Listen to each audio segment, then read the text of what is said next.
دوستای عزیز من، ما بعد از اینکه درمان‌های عادی و روتین رو انجام دادیم، معمولاً با دو بخش پروتزهای دندانی و بخش جراحی لثه، یکی به وضعیت لثه ها رسیدگی می‌کنیم از نظر موضوع لیفت لثه و زیبایی‌هایی که برای لثه هست و یا پیوندهایی که لازمه برای اینکه لثه‌های تحلیل رفته رو به حالت قبلی خودش برگردونه.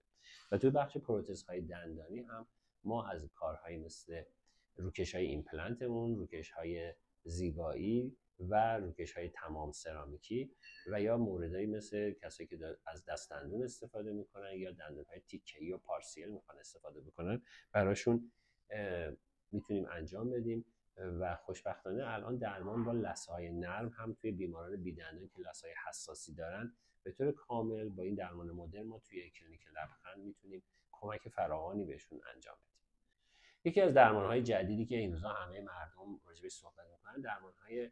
جراحی ایمپلنت هستش که توی کلینیک ما از چندین برند خوب دنیا ما میتونیم ایمپلنت‌های خوبی رو بدونیم که درد یا ناراحتی برای شما ایجاد بکنه توسط متخصصین خوبمون انجام بدیم. این گارانتی‌های خودش رو هم داره که تا 1 سال اگه اتفاقی برای ایمپلنتتون بیفته خیلی راحت ما این رو برای شما جایگزین می‌کنیم. جراحی مثل جراحی دندون عقل هم از نوع ساده تا پیشرفتش توی کلینیک ما انجام میشه و اگه موردی در این زمینه بودش میتونید حتما به ما مراجعه داشته باشید. البته ما تو زمینه بیماری‌های اطفال و دندانپزشکی اطفال و به خصوص پیشگیری از ناهنجاری‌های فکیشون بسیار فعال هستیم. اطفال رو توی سن‌های پایین میتونین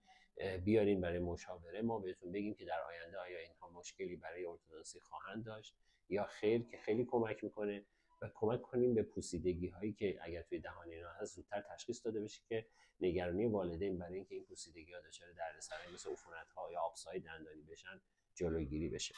ما بعد از مبحث اطفال تو بخش ارتودنسیمون هستش که برای سنهای نوجوان و جوان ها هستش که میتونیم از درمان های کلاسیک ارتودنسی که سیم ها و براکت ها هستن و یا درمان های جدید ارتودنسی که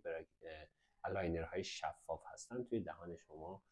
برنامه‌ریزی بشه، برای اینکه شما به هیچ عنوان این براکت ها که اگه توی ظاهر دوست ندارین توی دهانتون باشه حذف بشه و از این الاینر های شفاف استفاده بشه.